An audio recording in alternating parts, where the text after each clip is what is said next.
All right, we're here again. This is Wednesday, and we're going to actually do 2 lessons today. We're going to do 2 lessons Thursday and start reviewing Friday and test on Monday. We should have, 3 videos probably today. We should have 10.3, 10.4, and then we're going to have a separate video that's not required. It is going to be a video just answering questions that people ask. Okay, I figure with the video I'll just keep it going by just adding some weird coin just to make it a little more interesting. So you should be able to see what we added. I'll just go over a little coin history. That's a silver dollar. That's a half dollar. That is a peso from Philippines. This is a 10 yen coin from Japan. And this is a Swiss coin. It's 5 francs. I don't think they use this anymore. I think they're on euros. So, used to be a Swiss coin. Now it's probably worthless. Okay. So anyways, I made a lot of circles. So let's get started. Okay. Of course, you should already have your notes. So you have all your theorems ready to go so we can use them. And so you should have them out. So I'm just going to kind of do some examples of some of these theorems and some of these problems and how they're going to work. So I'll take this problem right here. I'm going to draw a couple chords. Draw a chord here. Okay. So basically, if I mark this chord and this chord equal, that means these 2 arcs are equal. Okay. So if I do something like this, this arc is 75. What's this arc going to be? Oh, it's going to be 75. Okay, and we can combine theorems. Let's say I had an X in here.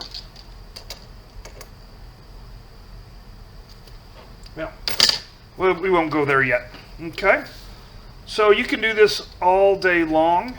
All right. So we can also have a problem that looks kind of like this. Okay, we can make that equal to that equal to that, and we can call this 40. Well, if that plus that is going to equal this plus this, right? So 40 plus whatever this x is going to equal, 40 plus x is going to be 40. Plus whatever this x would equal. So I guess, well, we probably could figure this out. And that's basically how it works. Okay. Because the chord and the arc, I think in your book they actually give you something like, instead of 40, they actually give you 60 and 110. Okay, and they want to know what this whole chord is from here to here. Okay, and from here to here, I'll just start a new circle. That circle's messy.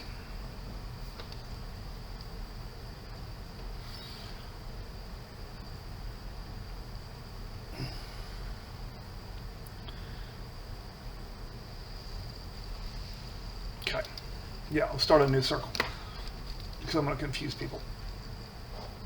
Okay, so we'll just do this. This is 60, this is 110. Okay, we know that this is 60 degrees from a previous chapter, which means this is 60 degrees, which means this is 60 degrees. Okay, and they want to know what this whole arc is. And we can just continue using an old theorem, but basically what this would be is 110 plus 60 is going to equal 170, which means that this whole arc is going to be 60 plus 110. So this arc would be 170. So just play with stuff like that. Remember, so arc and chord. If the chords are equal, the arcs are equal. If the arcs are equal, the chords are going to be equal too. So that's how that works. I think you can handle that. We might need to do questions, just ask. on that? Well, I did a great job of just doing all this stuff without being on screen. So, basically this is how I'll label it up. This probably is one of your problems.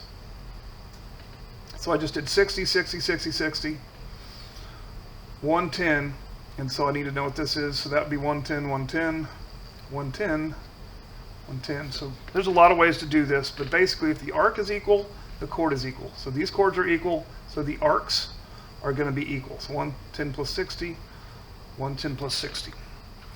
All right, that's basically the first theorem. So let's move on, and I'll do a better job getting it in the screen. So the second theorem dealt with perpendicular chords. Okay. We'll make that perpendicular. And so we might have something like 5 and x. Well, what's x going to equal? X equals 5, because the perpendicular, if a, let me read it correctly, if a diameter of a circle is perpendicular to a chord, then the diameter bisects the chord and its arc. So if this bisects, that means this is going to equal that. So we can do the same thing here. We'll make that a diameter, make that perpendicular. And so if this is x plus 5 and this arc is 6, well, what is x going to be? Well, x plus 5 equals 6. Okay, so you can do stuff like that. Don't make this hard. That's what the setup is on that. So it bisects both the segment and the arc. Okay, moving on to the third theorem. That's the perpendicular chord bisector converse. So it's basically the same thing.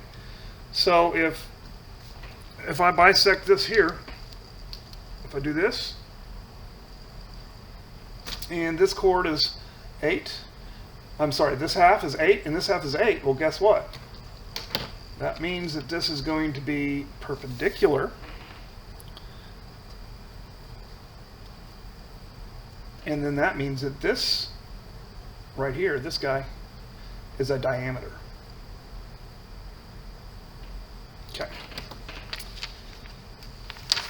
So anyways, all right, and the last thing is the equidistant chord theorem. Well, let's see if we can get this done real quick. I think that helps on the video, on the actual book, it's pretty good. Okay. Notice that these are perpendicular, but they're not going all the way through. This is equidistant chord theorem.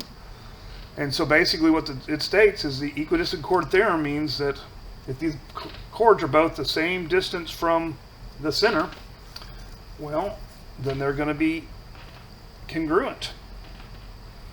Okay, so how is this going to play out for us? Well, we might have something like this, and we might have like a 5 here. So it's 5 away, this one's 5 away. I guess that they're equidistant in that case. So let's say that this chord is 6x minus 6 long, and this chord is 4x plus 4 long. What do? Well, we're going to just say they're equal. So 4x plus 4 equals 6x minus 6. And we solve from there. So basically this whole thing, we have 3 different ways to find equal things. So we can kind of summarize this a little bit if we want to. We can say, basically, I got some ink there. So we can basically say here that, well, chord equals chord. Then arc equals arc. Okay. Of course, this only works in the same circle or in congruent circles. Okay. So that would be that could be congruent or equal depending on what they give us. But a lot of times they're just going to give us measurements. Okay. So that could be something that we can take away from this. We can also take away with a diameter cuts a chord.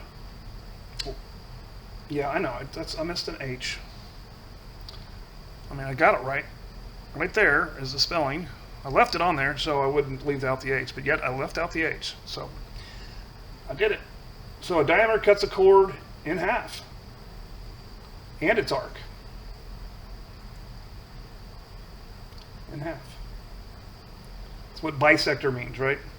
So that's basically the takeaway from that. And then the equidistant chord theorem, if they're the same distance from the center, then they're equal. So that's what we need to focus on with this one. Okay, I think what I'm going to do is I'm going to, I don't know, I think we need to just continue this video, and I think you can find it. So I guess I need to change something on the video. So we are going to clear the title. And I'm going to clear this up. Don't want that at all. So we're going to clear the title. Here we go. Maybe, if I can get it to work.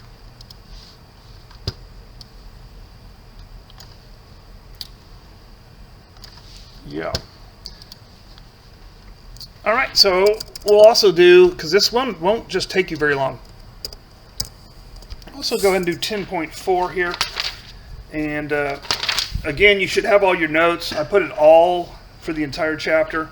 And this is going to be inscribed angles and polygons. Well, you know what? I think I am going to cut this off, and then we'll start a new one. So I'll be right back.